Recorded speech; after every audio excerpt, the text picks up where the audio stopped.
politicians around the world are trying to gradually reduce the usefulness of cash until they can eradicate it completely. It scares the hell out of governments to have people in control of their own money, at which point you should really ask yourself, what kind of government is that? The whole thing about currency is that you don't need to know how it works unless it stops working. And when it stops working, everybody needs to know how it works, because your wealth, the future of your children, everything now depends on that.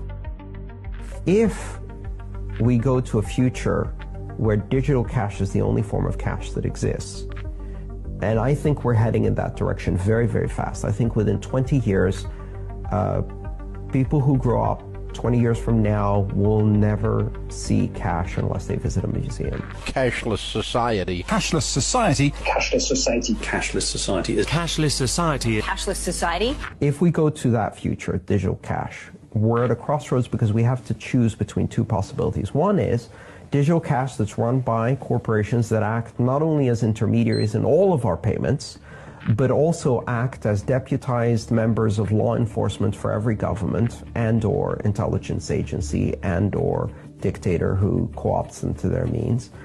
That type of finance takes the worst of surveillance capitalism and the worst of surveillance states, merges them together in this fascist dystopia where every transaction you ever made tells something about your habits, your politics, your associations, your movement, your physical location.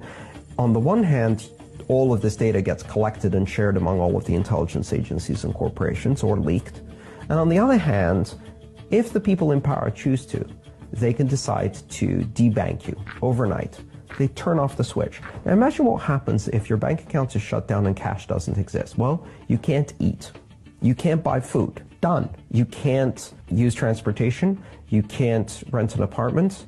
They can literally destroy your life in a second. And if you think this is crazy, this is happening today in China. They have a system called Sesame. It's called a social credit score.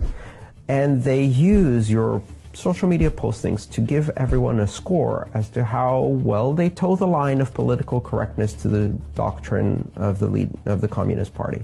People who have a negative credit score on that system are denied access to public transportation. They're denied access to airlines, they're denied access to trains, they're denied access to jobs in the government, they're denied access to apartments to rent. They're doing that today. Now, today, those people have cash to go back on. What happens when there's no cash? If the only people who are allowed to be intermediaries are the large corporations, they will commit the crime.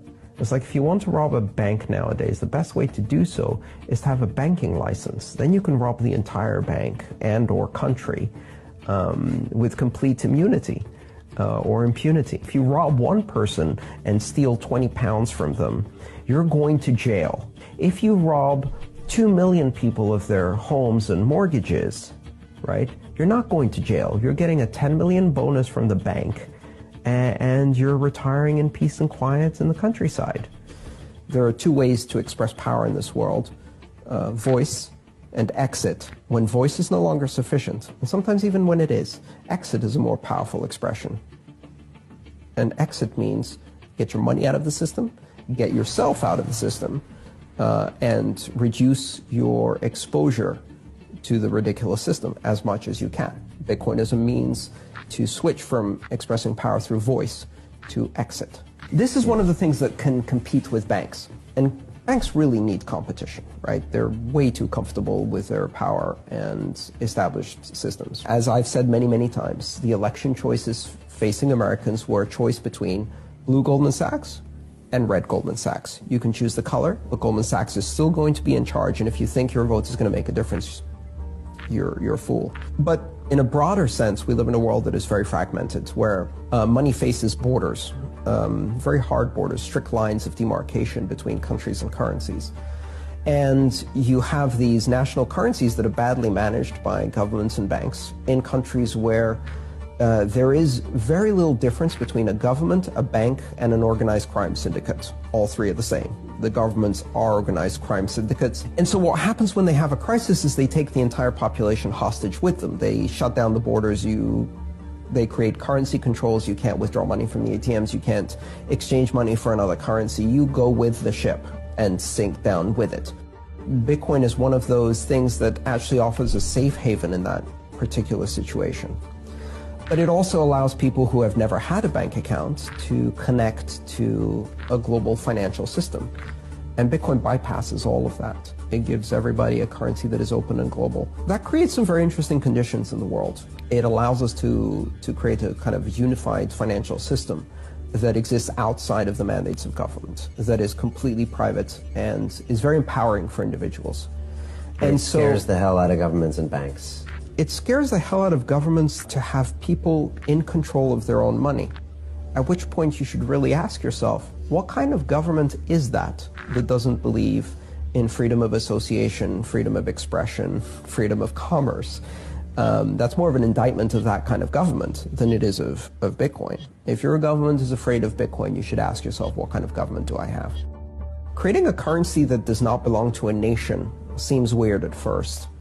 But then again, we used to have airlines that only existed for one nation and had the flag on the tail, right? Flag carriers, they called them, and phone companies that were monopolies in one nation and had the flag on them.